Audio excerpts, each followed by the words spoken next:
Hey everyone, welcome to another episode of Leadership Now with me, Dan Pontefract. Have I been waiting for this one for a really long time? Gianpiero Petriglieri. Gianpiero, first of all, bio, and then we're going to get into a whole whack of leadership questions. Gianpiero is Associate Professor of Organizational Behaviour at INSEAD. His award-winning research and teaching focus on what it means and what it takes to become a leader. He's particularly concerned with leading well in the age of, quote, nomadic professionalism, in which people have deep bonds to work, but loose affiliations to organizations. We're going to dig into that.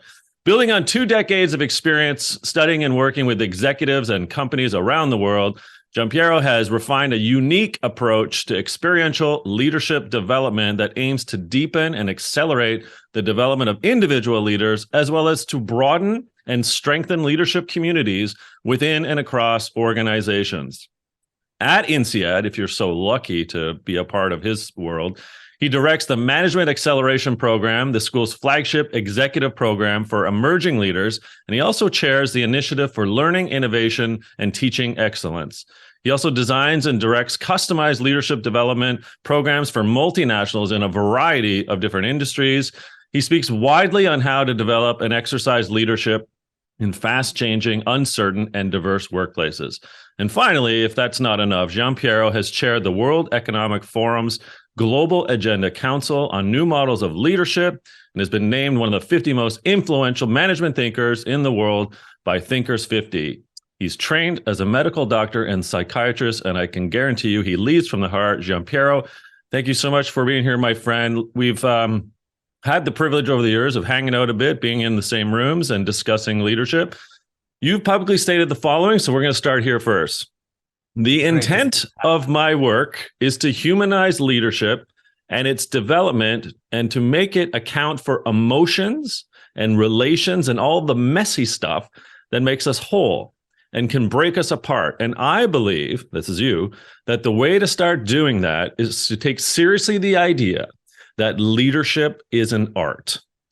Now, I'm 1,000% behind you, even though that's not a number. But what do you mean, Gianpiero, by leadership is an art?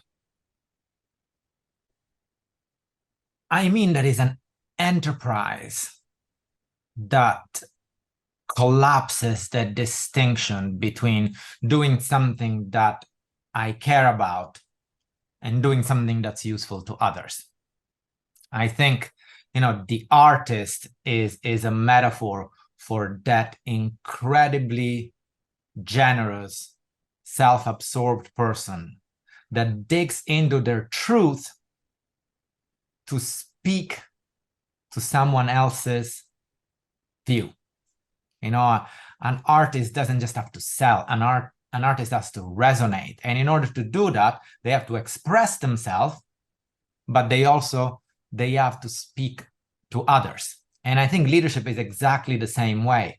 To think of good leadership is to stop asking, was that for you or was it for them? Is to think about something that is for us. And I also mean it in the sense that, leadership is an art in the sense, and I don't mean it to say, because people say, oh, does it mean it's not a science? Not at all, because many artists are actually great scientists. They really understand the techniques and technology that allow them to create something unique and relevant and resonant.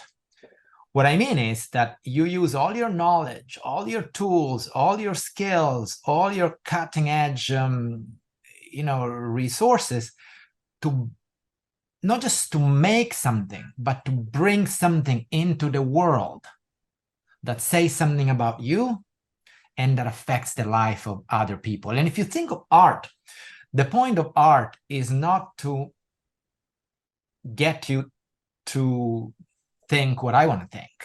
It's actually to get you to think for yourself. The greatest art is evocative. And then what I love about the idea of art is that art usually involves not just thinking, it involves actually making something. And I think when I talk about humanizing leadership is I'm really trying to get leadership away from being this kind of intellectual enterprise. Leadership is not just having ideas or visions or making plans or devising ways that you can reach some goals. Leadership has to do with bringing something to life, a group, an organization, a society, or keeping it alive when it's threatened, or changing it so that there's more freedom and people feel more alive, and all of that. And so I think this idea, taking it seriously, taking it almost literally, honestly, taking it almost literally, this idea that leadership is an art can actually take us into a more expansive view of leadership that includes moving other people to reach some goal, but it also involves bringing some values to life. So, and I think that's what an artist does. And an artist is still a professional. It's still someone that has to make ends meet. Money is involved. You could also be spectacularly successful and make great revenues, but that's not just what you measure art for. It's necessary, of course, for you to have a revenue stream and for you to continue to make art, but it's not sufficient for you to call yourself an artist. For you to call yourself an artist, you need to reach your goals and also kind of give life to something. And I think leadership needs to be seen in that expansive way. Otherwise, we end up with a truncated view of leadership, a mechanistic view of leadership. And I think leadership is a lot more than that. That's a really good springboard, the mechanistic view of leadership, in so much as the question really for you, Gianpiero, next is, so is there something that's getting in the way then of leadership being both the combination of the art and the science? As you say, you're not naive, nor am I, enough to suggest that it needs to be all art, because caring is important and doing it for others is really important. You and I think that's why we bond.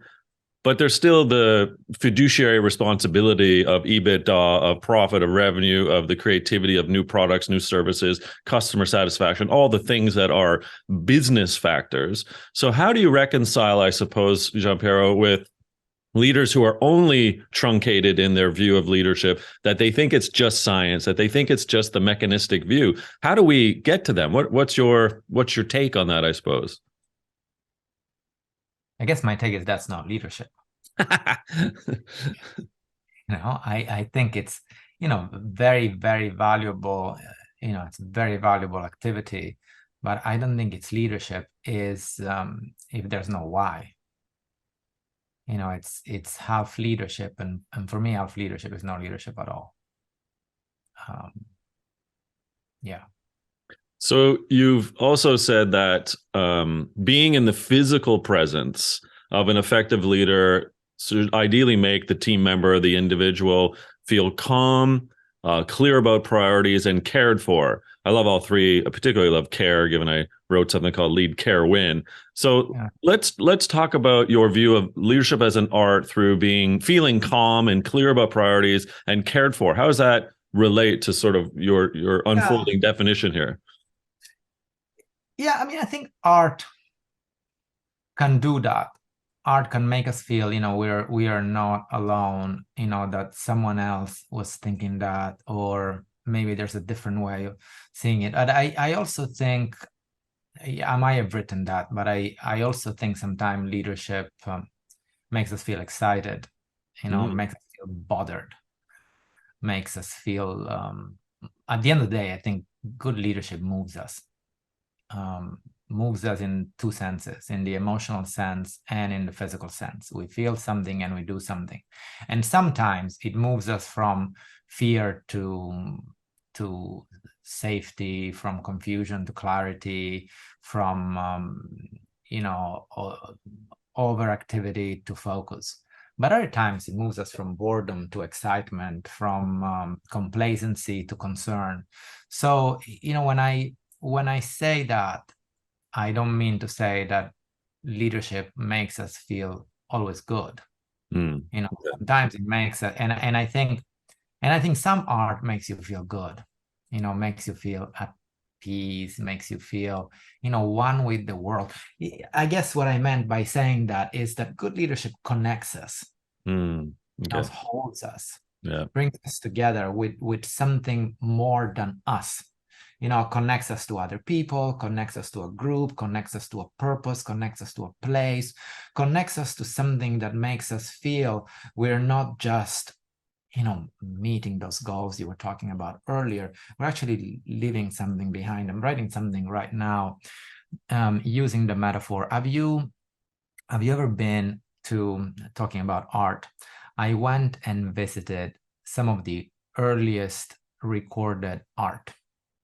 And it's in some caves in the middle of France, in the region of the Périgord. There's these caves in Lascaux, where some 17,000 years ago, some Paleolithic men and women went and painted a whole Sistine Chapel of animal scenes and whatnot. And then the cave became conserved, and it was rediscovered in the 40s by some kids, and it was brought up, and you cannot visit the actual cave because it's too fragile for visitors. But some scientists have built a life-size replica. And so you go there, and it's perfectly dimly lit, and you can touch it. It has the same feel of the actual cave.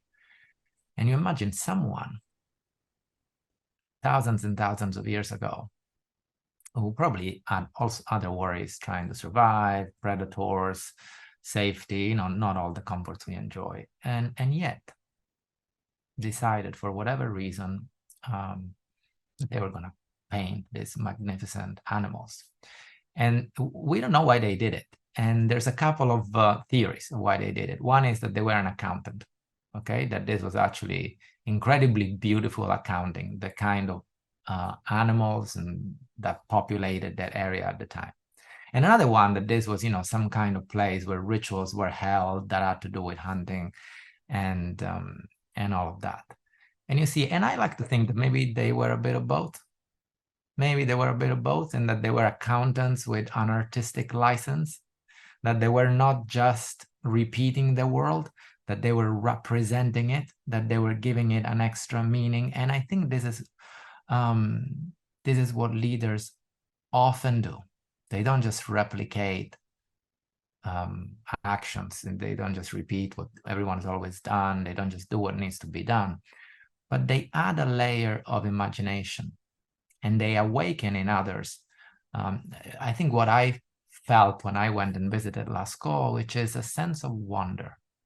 Now, is that calm or is that excitement? It's a mix. And I think good leadership always does a mix. It makes you feel like this is where I need to be, but also it makes you feel like you want to move and build something and do something different and make things better and all of that. And I asked myself, this is my reflection, really. I'm speaking as a person more than as an academic or as a scholar. Why would someone do that? Why would someone spend their time? Why did humans decide that it was worthwhile to spend their time grinding stone, making colors, and then painting on a wall? It has absolutely no survival value. It has no mechanical value. And the reason why they did it is because it's quintessentially human to want to leave a mark. And someone wanted to leave their fingerprint on the rock, okay, before the fingerprint turned to dust. And I think you and I and everyone else is always looking for that. Is always looking for, how can I leave my mark on this world while I'm here? And so I also account for the fact that for some people, meeting those numbers and making the shareholders happy and, growing an organization, that might well be that purpose. And in that case, it's a form of art. In the same way that the people at Lascaux might just have been, making some version of the encyclopedia, but they didn't just do it replicating the shapes of the animal. They added their own view, their own perspective. They did it in a way that wasn't just respectful of the truth, but that was respectful of their imagination. And I think every leader does that. Every leader doesn't just see the half the job is to be ruthless about what is true, what are the circumstances, what needs to be done. And then at the same time, imaginative, what could be. You know what I mean? Yeah. And I think in that, yeah, and I guess that's what I mean, like that, and in that sense, I think leadership always makes us stop and say, wow, I hadn't thought of that. Oh, I hadn't seen it that way. Oh, that makes me feel less alone. And that's soothing. And then it makes us feel like, I better do something about this. Yeah. And that makes us move, right? And if you think about it, there's one thing that leaders and artists have in common, that they've very often been in some at least, okay? They've always been either devoted to the status quo. So leaders and artists that try to keep things as they were and, sing the praises and paint the picture of why the king and the emperors were so great and deserved worship. Or they were often dedicated to change. You look at all the great social changes and you have leaders that are working for it and artists that are working for it.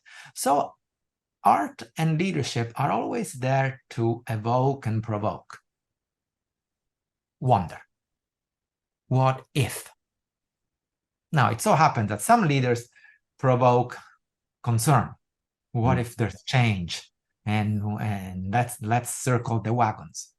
And some leaders, provoke excitement. What if we could be freer?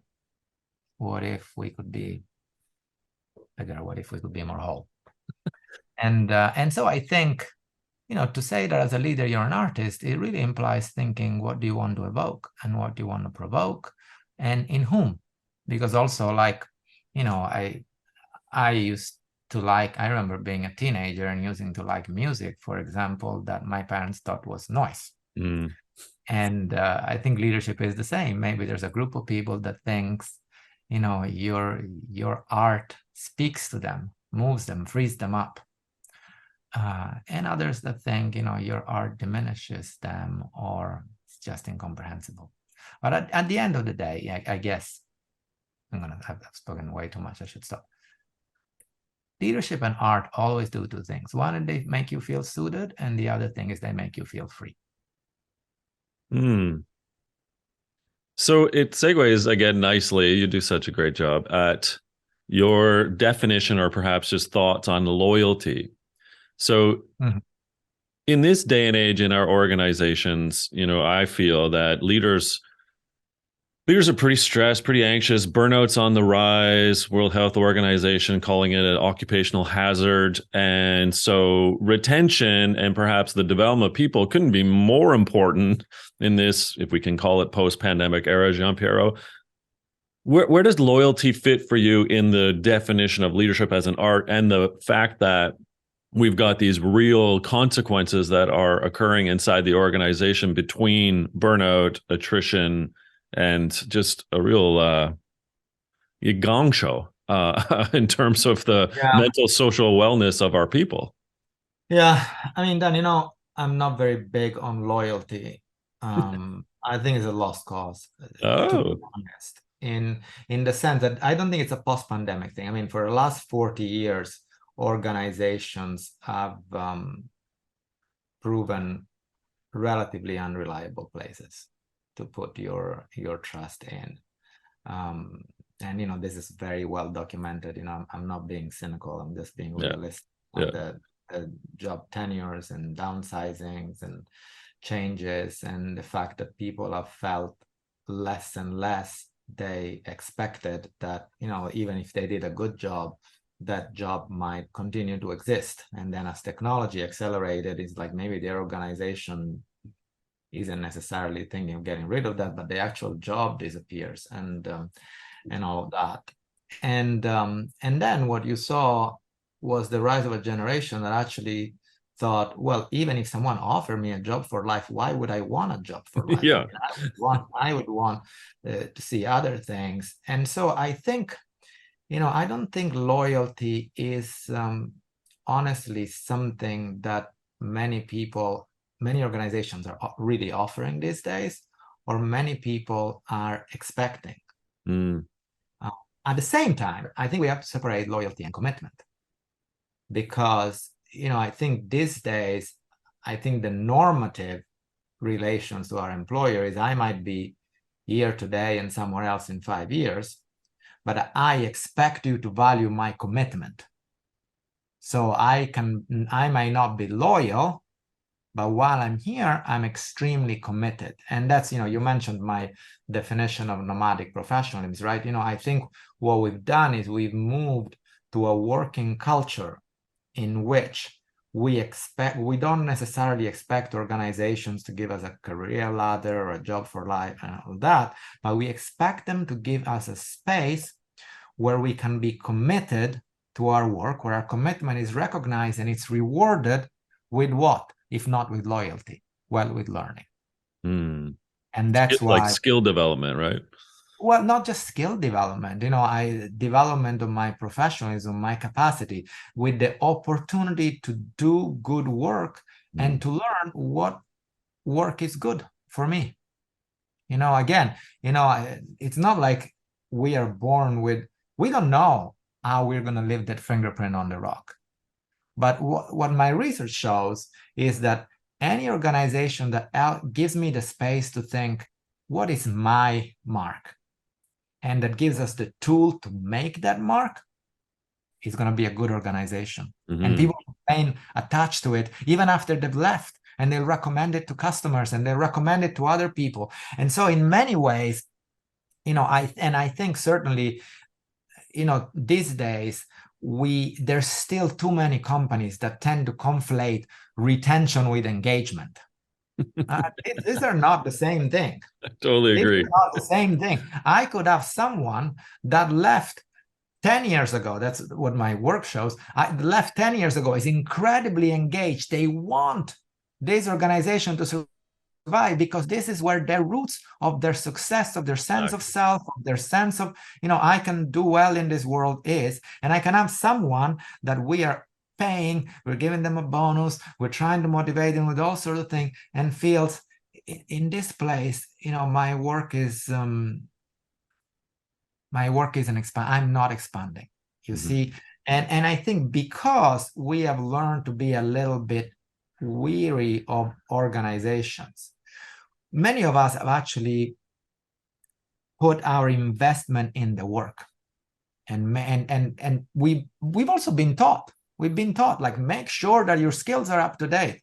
Make sure that you know what you're doing. Make sure that you're marketable. And I guess we've learned that, okay, I better be a professional. This was always the case for the traditional professions, right? For the medical doctors, for the lawyers, and whatnot. But I think now everyone is like that. And this is, again, why the metaphor of the artist is interesting, right?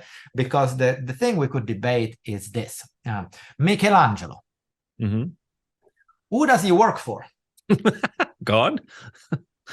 Well, God doesn't. I don't mean to be blasphemous, all right? I'm just kidding. God doesn't sign checks, and Michelangelo's got to eat and buy the scaffolding and the paint and the brushes and all that. So he works for the Pope, but does he really work for the Pope, or does he work for his art? Well, he kind of does work for the Pope because he's going to paint sacred scenes and all of that. But then he's going to have a massive argument with the Pope, saying, well, look, I'm going to paint them naked. And the Pope says, are you insane? You cannot do that. Right. It's like, this is the Catholic Church. People cannot be naked. It's, well, I'm the artist. You pay me, and I expect you to pay me, but then I'm going to paint what I'm moved to paint.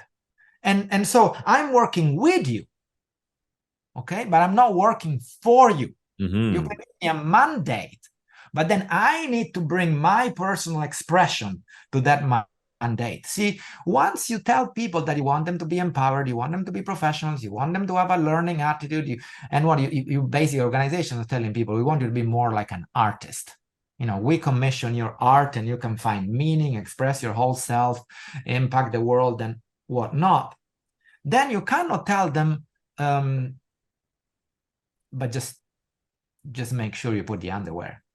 in the Sistine Chapel, because suddenly they're going to say, well, you told me to paint, the creation. I painted the creation, but I'm going to paint it. The reason why you hired me to paint it is because you want to give me some artistic freedom.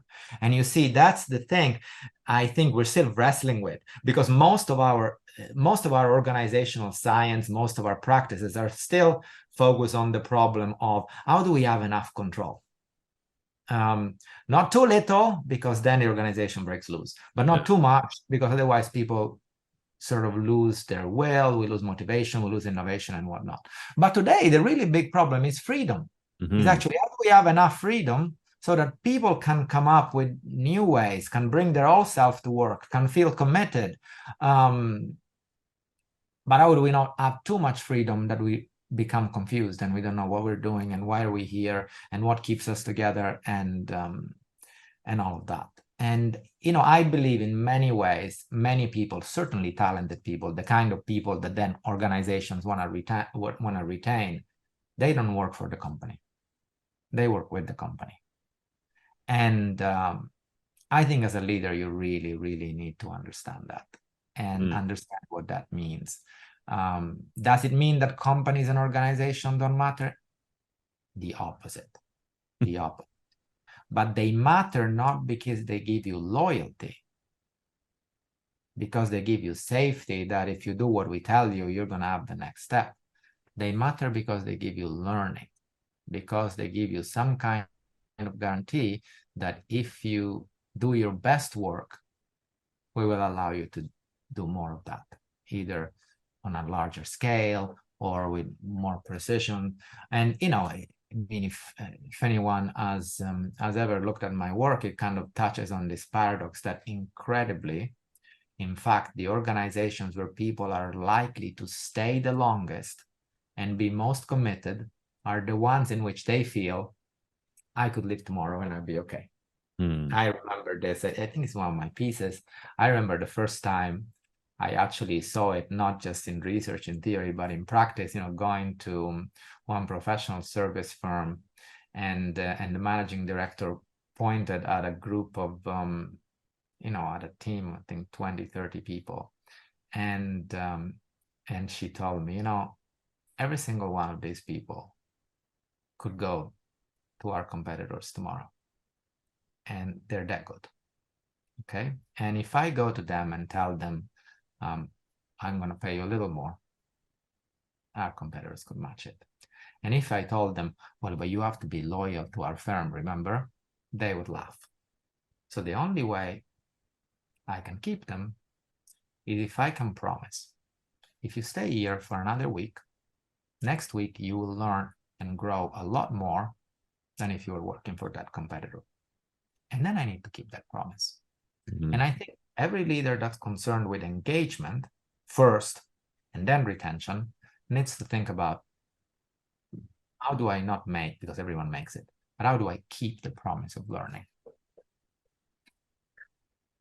Do you think then, Gianpiero, that as we unfold your wonderful discourse and thoughts on leadership, that a leader's partial responsibility as well for the team members in which they lead is to invoke both meaning and agency in the ways in which that those individuals are thinking about how they operate in their job? So, for example, in the leadership and the art of leadership, and if we're not worrying about loyalty, but knowing that that team member is there for a committed period of time and they want that commitment, does then ergo the leader need to be thinking about how they can help instill a sense of meaning in that, not just role, but maybe person's humanity, and invoking agency so they know that not only will we empower and provide autonomy, that self-determination is what we want to graduate them from in that role when they move on,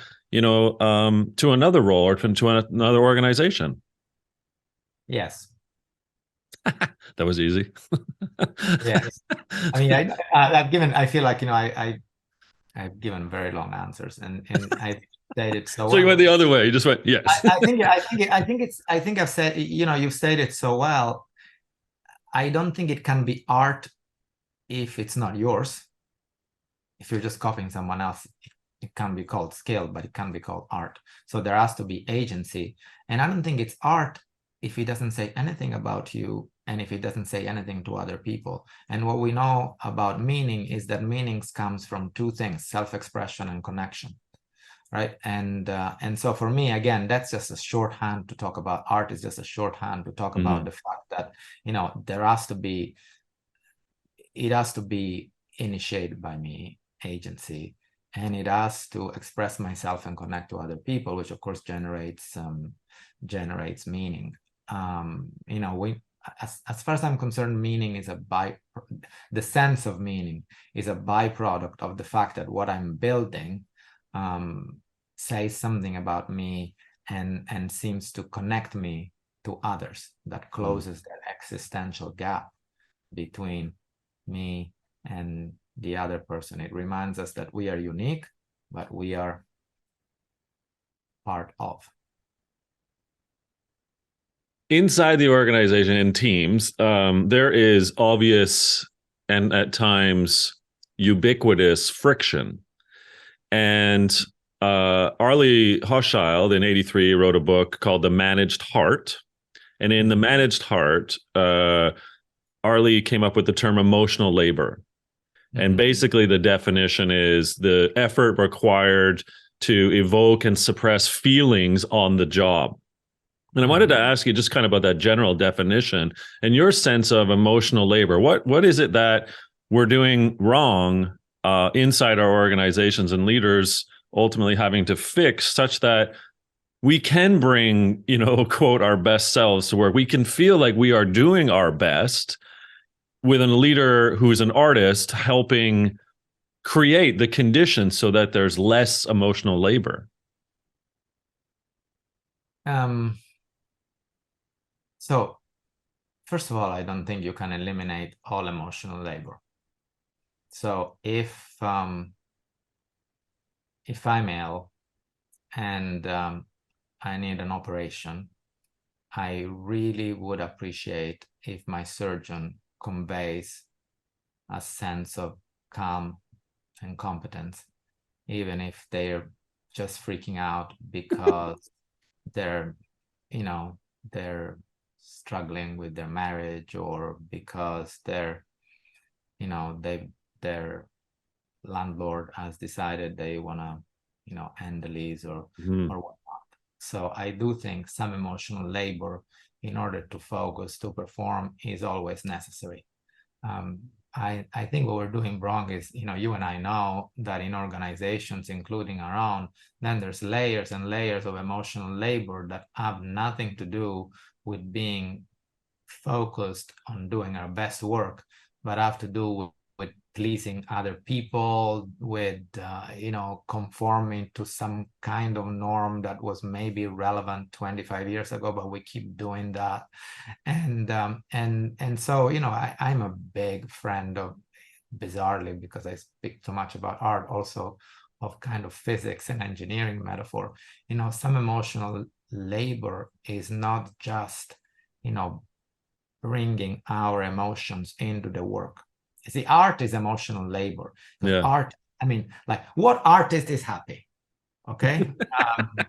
As an artist, the artist is, I remember speaking to Springsteen's happy, isn't he? He's an artist. Have you not read his book, the best leadership book, by the way, ever? It is. I totally agree. Written. I reviewed it. Look it up. I reviewed it for the Harvard Business Review.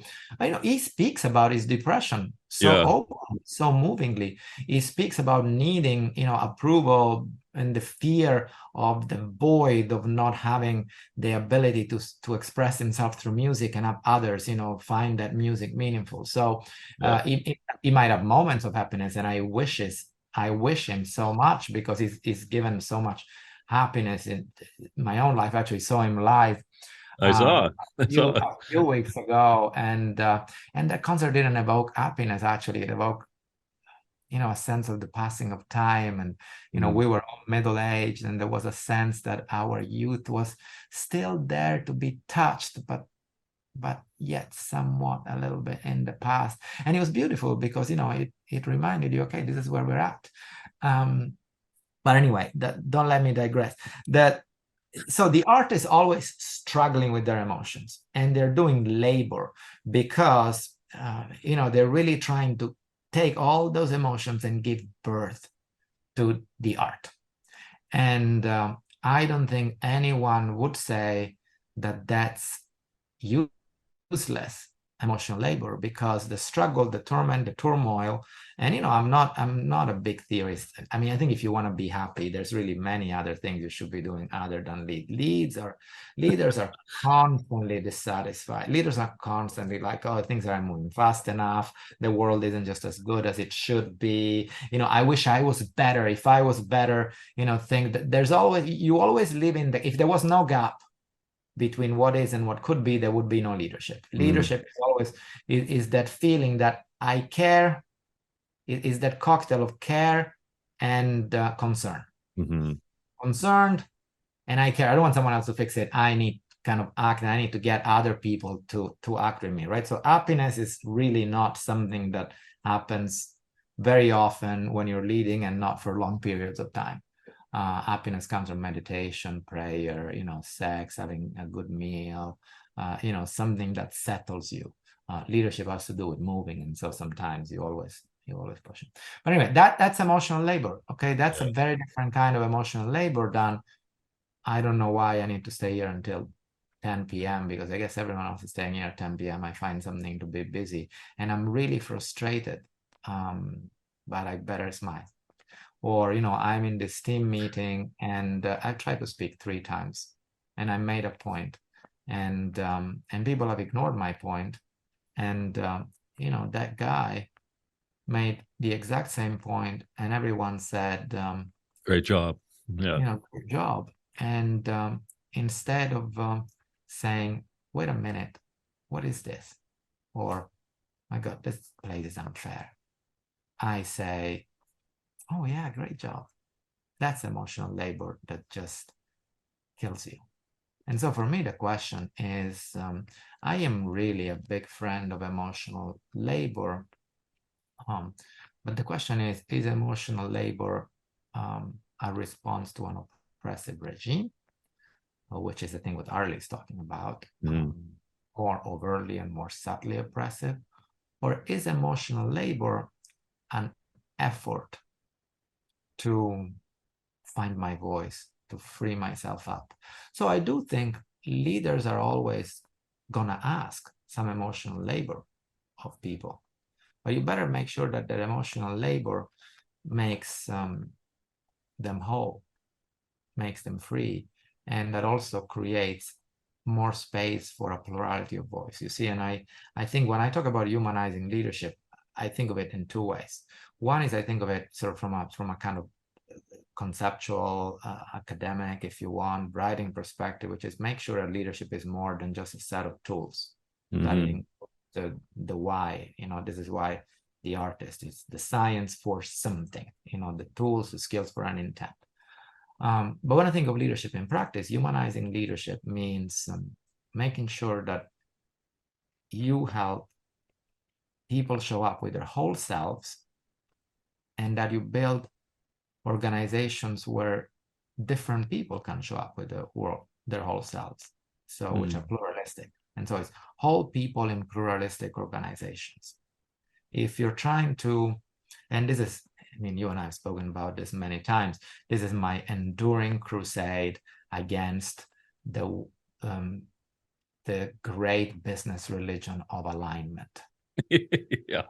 We worship very few things these days except alignment. Alignment is good. Alignment is the greater good. If we're not aligned, and I think alignment generates some of that toxic emotional labor, that it doesn't matter who I am and what I think, I better always bridge it to that which we have to be aligned to. And then, of course, we say, oh, well, we don't have innovation, we don't have inclusion. Of course we don't, because alignment has to do with conformity, has to do with efficiency. And so innovation and inclusions are the victims of our obsessions with alignment. You want innovation, you want inclusion, you're going to have to abjure alignment. Okay, you're going to have to just really let it go. It's not. Now, there might be parts of the organization and there might be moments when you want that. And one is that execution. Yeah. But whenever you are trying to, and alignment is a great way to build a machine. And this is why, you know, we go back to the beginning, right? As a leader, you're an artist, you're not a mechanic. Yeah. If you're a mechanic, all you care about, are you aligning the pieces? Is the machine efficient? But if you're an artist, you're building a culture, you're building a society.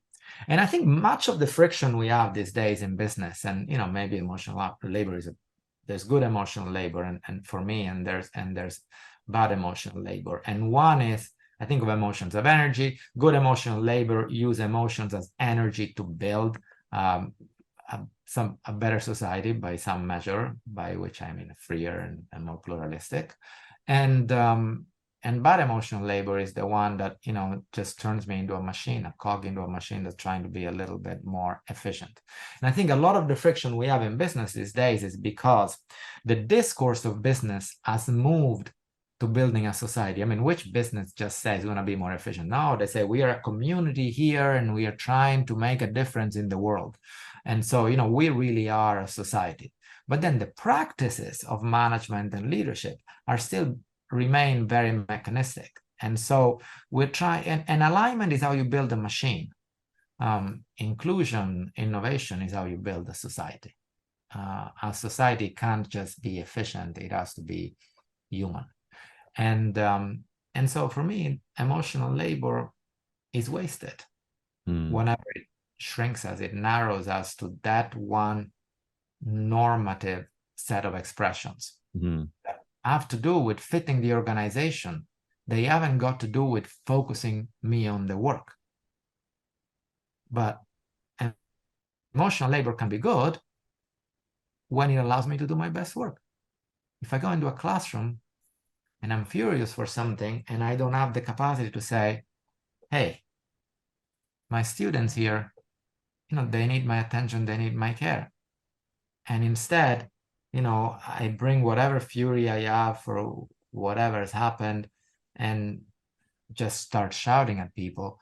Well, guess what? I'm not doing my best work.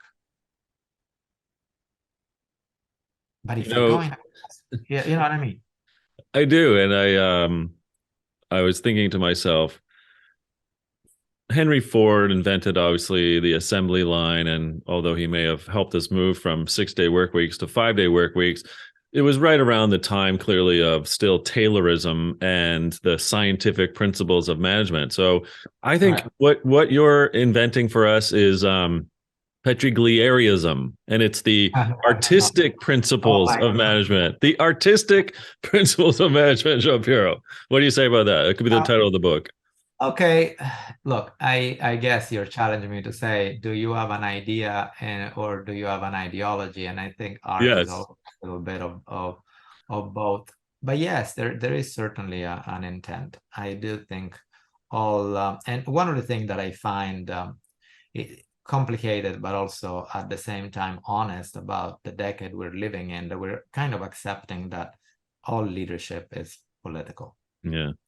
And all art is political, in the sense, not in the sense that you're aligning with a political party, but in the sense that you're trying to build a society, which I hope when you're acting as a leader, you think is good or better than what was before, because there will be no greater waste of our time on this planet than spend a lot of effort doing something that we don't think is going to be better or good. And in that respect, every leader is political, and they're trying to build the world a certain way. And if you say, no, I'm not, I'm just trying to efficiently achieve some goals, you asked me earlier, then you're a mechanic. And by the way, I say with enormous respect. I use that metaphor a lot because my granddad was a mechanic, and you know, I said, you know, my biggest concern is make sure the car gets back on the road safely. He found great joy in that craft. And, you know, that made a massive contribution. And you could say in certain moments, it was also a kind of art. But it became an art not when he was thinking, how do I get this repaired as quickly as possible, when he started thinking, oh, you know, this person is going to be safer on the road because of my work. So you see, it's the nature of the work is whether you transcend its instrumental concern, right? And I think an artist needs to balance instrumentality. Hey, did you deliver that piece of music that festival commissioned by the deadline? Because otherwise you're not going to get the check and you're also going to embarrass it. There's all kinds of instrumentality. It's not like I'm saying, oh, you know, you forget your shareholders, or, you know, don't deliver your product on the shelves on time. Absolutely not. You got to deliver. But that's the means. What is the end? And the end, only humanism can provide it. And I think when we can balance humanism, who am I trying to become? What society am I trying to build? With instrumentality, how can I make sure that I'm competent and efficient? Then we have an organization that people want to be part of. Then we have a team that people feel, you know, meaning in. Then we have work that you could broadly call good, because it requires you to make efforts. It requires physical effort, cognitive effort, emotional effort, but for something. We feel something, we do something. And I don't think most of us want to do things without feeling anything, but I also don't think we want to feel something without getting anything done, honestly. I mean, maybe sometimes, but when it comes to work, we'd like to feel that we're making, you know, we're getting better at doing something that matters. And so I think, yeah, when you need to balance the two. This has been incredibly powerfully wonderful, Gianpiero. We could go on for days, it seems like. Thank you for this. Thank you so much. Incredible. I mean, if I ever was on an airplane and a pilot asked for, is there a doctor on board, I'd want you there, because you're both the scientist, the doctor, and the artist all in one. And I know you'd save me and you'd care for me. And thank you. Here's to more glory days, Gianpiero. Here's to, and well, remember, they'll pass you by. All right, everyone. We're going to put in the show notes all the different ways in which you can reach Gianpiero, a whole whack of various research papers, HBR articles, etc. He's a treasure trove of really what it means to be a caring and thus a leader who is an artist. Gianpiero Petriglieri, thank you so much. We will see you next time. It's great to be here, Dan. Thank you for having me.